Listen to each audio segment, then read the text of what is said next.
حضرت ابن عباس رضی اللہ تعالیٰ عنہ فرماتے ہیں کہ میں اور حر بن قیس موسیٰ علیہ السلام کے ساتھی کے بارے میں بحثے۔ ابن عباس رضی اللہ تعالیٰ عنہ نے فرمایا کہ وہ خضر علیہ السلام تھے۔ پھر ان کے پاس سے ابی بن کعب گزرے تو عبداللہ بن عباس رضی اللہ تعالیٰ عنہ نے انہیں بلایا اور کہا کہ میں اور میرے یہ رفیق موسیٰ علیہ السلام کے اس ساتھی کے بارے میں بحث کر رہے ہیں جس سے انہوں نے ملاقات چاہی تھی۔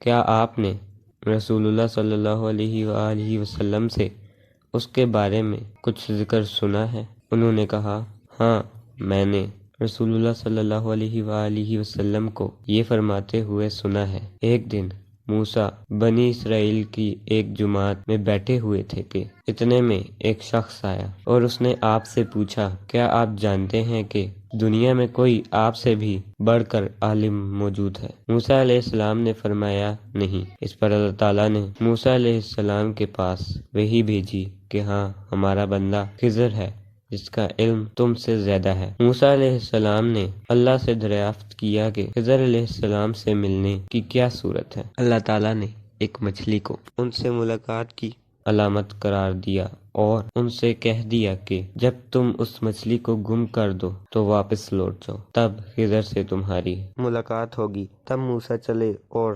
دریا میں مچھلی کی علامت تلاش کرتے رہے۔ اس وقت ان کے ساتھی نے کہا، جب ہم پتھر کے پاس تھے کیا آپ نے دیکھا تھا؟ میں اس وقت مچھلی کا کہنا بھول گیا اور شیطان ہی نے مجھے اس کا ذکر بھلا دیا۔ موسیٰ علیہ السلام نے کہا، اسی مقام کی ہمیں تلاش تھی۔ تب وہ اپنے نشانات قدم پر پچھلے پاؤں باتیں کرتے ہوئے لوٹے۔ وہاں انہوں نے خضر علیہ السلام کو پایا۔ پھر ان کا وہی قصہ ہے جو اللہ نے اپنی کتاب قرآن میں بیان کیا ہے۔